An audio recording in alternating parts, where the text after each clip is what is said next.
अमीर गरीब की नवरात्रि। नवरात्रि का त्योहार आने वाला था।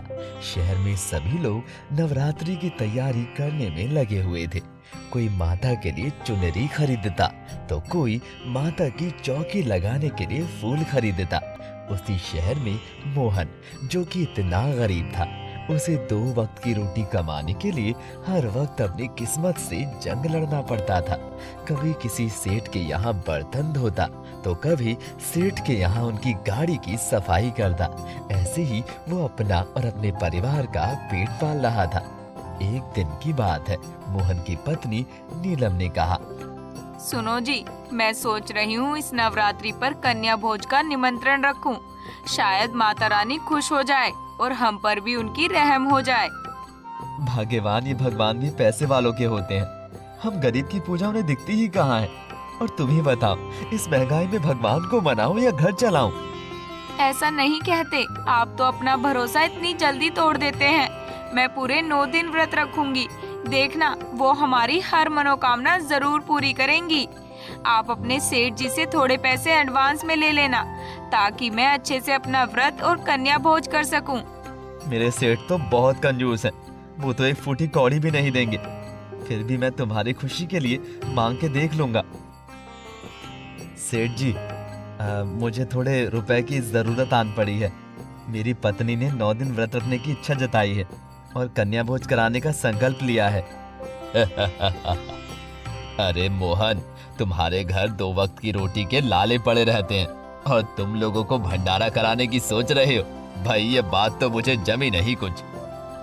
सेठ जी, थोड़ी सी मदद कर दीजिए ना। आपके पास तो माता रानी की कृपा से भंडार भरा हुआ है। भंडार भरा हुआ है तो क्या तुम्हें लुटा दूं? तुम लोग चाहे घर में कुछ खाने को हो या ना हो, लेकिन शौक अमीरों वाले रखते हो। मोहन की सेठ बेइज्जती कर देते हैं। मोहन उदास मन लिए घर आ जाता है और उसकी पत्नी नीलम कहती है, क्या हुआ? सेठ जी ने तो माता के नाम पर जरूर दे दिया होगा। नहीं नीलम, उल्टा सेठ जी ने कहा है कि गरीब की कोई पूजा पाठ नहीं लगती। वैसे भी सेठ जी का कहना भी सही है।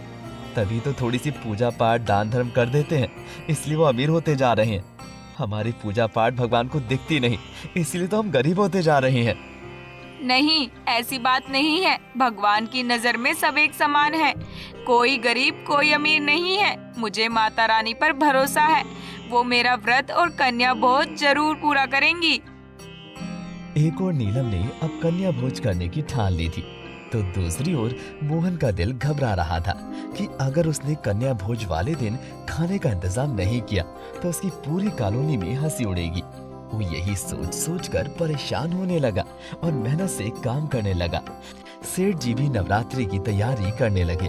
सेठ ने मोहन से कहा, देखो मोहन, नवरात्रि वाले दिन मैंने पूरी कॉलोनी में भंडारा कराने की योजना बनाई है और साथ में माता का प्रसाद पूरे शहर में बंटवाने की भी व्यवस्था की है, ताकि मेरा व्यापार और अच्छे से चल सके। इसीलिए तुमसे कह रहा हूँ कि उस दिन मेरे नौकरों के साथ प्रसाद बंटवाना, समझे? ताकि तुम भी कुछ पुण्य कमा सको। लेकिन सेठ जी, मेरी पत्नी ने भी कन्या भोज कराने का संकल्प लिया था और वो पूरे दिन माता का व्रत भी करती है। मैंने आपको बताया भी था, इसीलिए सेठ जी मैं तो आ नहीं पाऊंगा। अरे मोहन, तूने अपनी पत्नी को समझाया क्यों नहीं? ये फालतू के खर्चे करने पर क्यों तुले हो? सेठ जी, साल भर में तो एक बार माता का त्योहार आता है, उसके लिए भी अपनी पत्नी की बात कैसे टाल देता? और माता रानी हमारी भक्ति स्वीकार करे या ना करे, तो उनके ऊपर है। सेठ मोहन की बातों पर हंसता है। गरीब मोहन भी अपनी गरीबी की चादर ओढ़कर सेठ के यहाँ से चला जाता है। जब नवरात्रि का 9वां दिन आया तो उसकी पत्नी ने कॉलोनी की कन्याओं को भोज के लिए निमंत्रण दे दिया। जब मोहन घर आया तो नीलम ने कहा, आप खाली हाथ आए हैं, कन्या भोज के लिए कुछ नहीं लाए? कहाँ से लाता? आज सब जगह माता की धूम मची है। जिस सेठ से पैसे मांगता वो आज के दिन उधार देने से मना कर देता। लेकिन मैंने तो सभी कन्याओं को निमंत्रण दे दिया है, अब वो आती ही होंगी। अगर मैंने ये संकल्प पूरा नहीं किया तो मेरा व्रत अधूरा रह जाएगा। आप एक काम क्यों नहीं करते, कुछ सामान दुकान से उधार ले आइए। मोहन बाजार से खाने के सामान को उधार लेने के लिए एक सेठ की दुकान में जाता है और सामान पैक करा लेता है। सेठ जब सामान के पैसे मांगता है तो मोहन उससे कहता है, सेठ जी, आज घर में कन्या भोज है तो मैं आपको इसके पैसे 1-2 दिन में दे जाऊंगा। अरे जब जेब में पैसे नहीं है तो क्यों कन्या भोज करने लगते हो? क्या शान मारी जाती है तुम लोगों की? ये कन्या भोज सेठ लोगों का काम है, तुम जैसों का नहीं, समझे? इधर लाओ ये सामान। इधर मोहन के घर में कॉलोनी की छोटी छोटी कन्याएं अपनी माँ के साथ आ जाती हैं। नीलम उनकी पूजा करती है और भोज के लिए बिठाती है। तभी उनकी माएं कहती हैं, अरे बहन, जल्दी से इन्हें भोग लगा दो, इन्हें और भी जगह जाना है। बहन जी, मेरे पति बच्चों के लिए अच्छा अच्छा भोग लेने गए हैं, आप थोड़ी देर इंतजार करिए, वो आते ही होंगे। इधर मोहन बेचारा अपनी बेइज्जती के कारण गुमसुम होकर जा रहा था। तभी मोहन के सेठ रास्ते में मिल जाते हैं और कहते हैं, अरे मोहन, तू इधर घूम रहा है?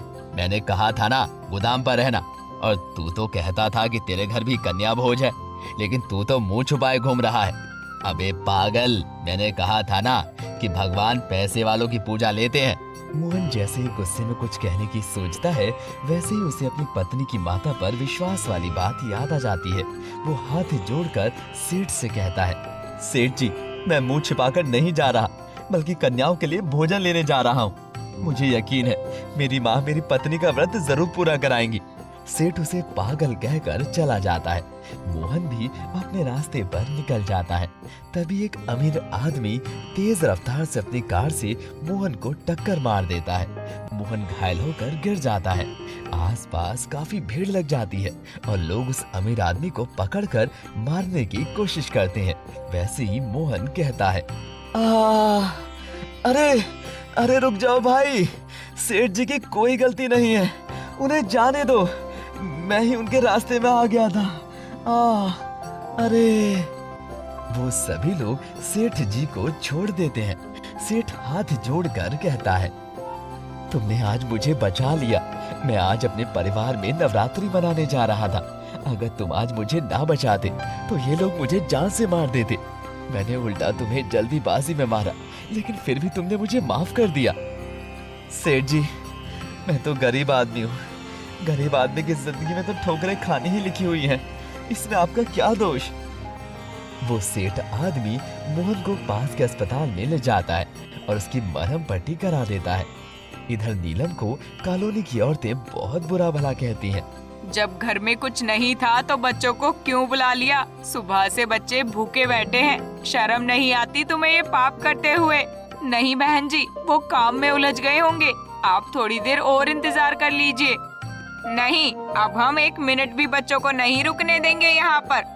तुझे बद्दुआ देते हैं, तूने मेरे बच्चों को भूखा रखा, तेरा व्रत कभी सफल ना हो।